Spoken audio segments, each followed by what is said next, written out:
Hello, fourth grade. Welcome to our new story.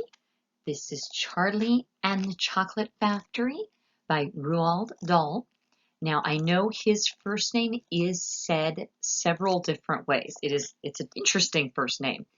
I was watching an interview with him from the 1960s, and that is I believe, close to how he said it. So, Roald Dahl. And this is chapter 1 of Charlie and the Chocolate Factory. The copy that I'm reading out of is a Puffin Books copyright from 1964, and the illustrations are from 1973. Now, this copy belonged to Mrs. Corlew, and she read it to her students for many years, which is why I have such an older paperback copy. Now, if you find yourself a newer one, words should be the same. It's probably only the illustrations that are going to be a little bit different, but you can follow along with your own copy. Chapter 1. Here comes Charlie. These two very old people are the father and mother of Mr. Bucket. Their names are Grandpa Joe and Grandma Josephine. And these two very old people are the father and mother of Mrs. Bucket. Their names are Grandpa George and Grandma Georgina. This is Mr. Bucket. This is Mrs. Bucket. And Mr. and Mrs. Bucket have a small boy whose name is Charlie Bucket. This is Charlie. How do you do? And how do you do? And how do you do again? He is pleased to meet you. The whole of this family, the 6 grown-ups, count them, and little Charlie Bucket live together in a small wooden house on the edge of a great town. The house wasn't nearly large enough for so many people, and life was extremely uncomfortable for them all. There were only 2 rooms in the place altogether, and there was only one bed.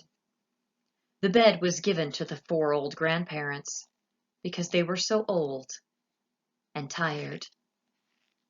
They were so tired, they never got out of it.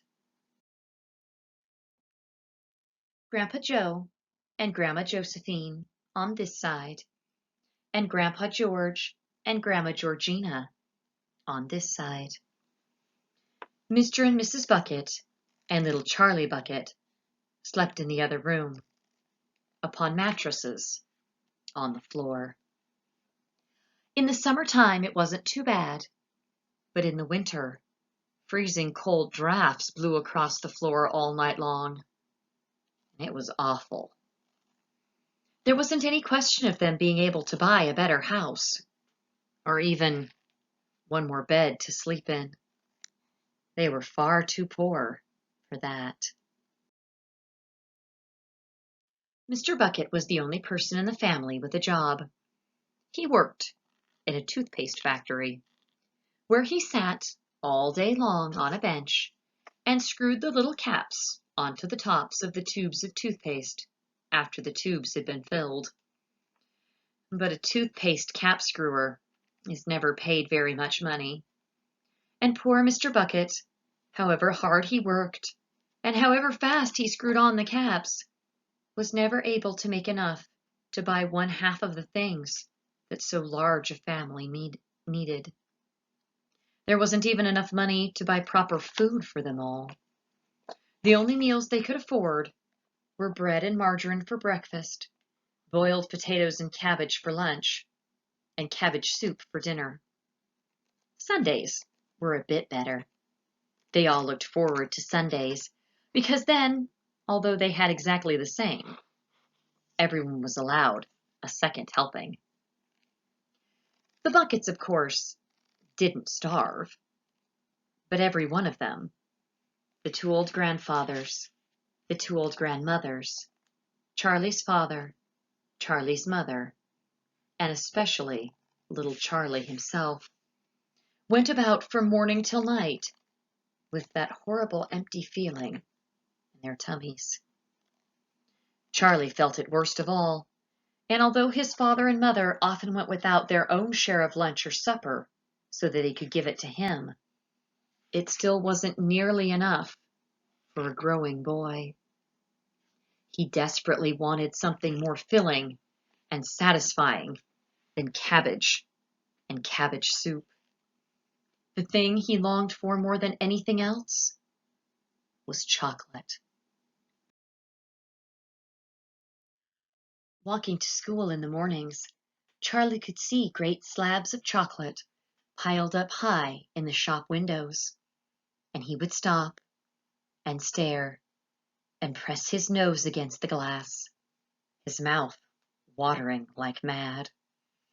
Many times a day he would see other children taking creamy candy bars out of their pockets and munching them greedily. And that, of course, was pure torture. Only once a year, on his birthday, did Charlie Bucket ever get to taste a bit of chocolate. The whole family saved up their money for that special occasion, and when the great day arrived, Charlie was always presented with one small chocolate bar to eat all by himself.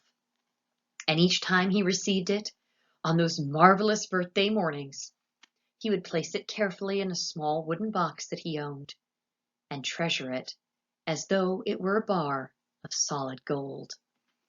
And for the next few days he would allow himself only to look at it, but never to touch it. Then at last, when he could stand it no longer, he would peel back a tiny bit of the paper wrapping at one corner to expose a tiny bit of chocolate. And then he would take a tiny nibble, just enough to allow the lovely sweet taste to spread out slowly over his tongue. The next day he would take another tiny nibble, and so on, and so on. And in this way, Charlie would make this 10-cent bar of birthday chocolate last him for more than a month. But I haven't told you yet about the one awful thing that tortured little Charlie, the lover of chocolate, more than anything else. This thing for him was far worse, far, far worse than seeing slabs of chocolate in shop windows or watching other children munching creamy chocolate bars right in front of him. It was the most terrible, torturing thing you could imagine. And it was this. In the town itself, actually within sight of the house in which Charlie lived, there was an enormous chocolate factory. Just imagine that. And it wasn't simply an ordinary enormous chocolate factory either. It was the largest and the most famous in the whole world. It was Wonka's factory, owned by a man called Mr. Willy Wonka, the greatest inventor and maker of chocolates there has ever been. And what a tremendous, marvelous place it was. It had huge iron gates leading into it, and a high wall surrounding it, and smoke belching from its chimneys, and strange whizzing sounds coming from deep inside it. And outside the walls, for half a mile in every direction, the air was scented with the heavy, rich smell of melting chocolate. Twice a day, on his way to and from school, little Charlie Bucket had to walk right past the gates of the factory. And every time he went by, he would begin to walk very, very slowly. And he would hold his nose high in the air and take long, deep sniffs of that gorgeous chocolatey smell all around him. Oh, how he loved that smell. And oh, how he wished he could go inside the factory and see what it was like. That is the end of chapter 1. So stay tuned for chapter 2. Bye.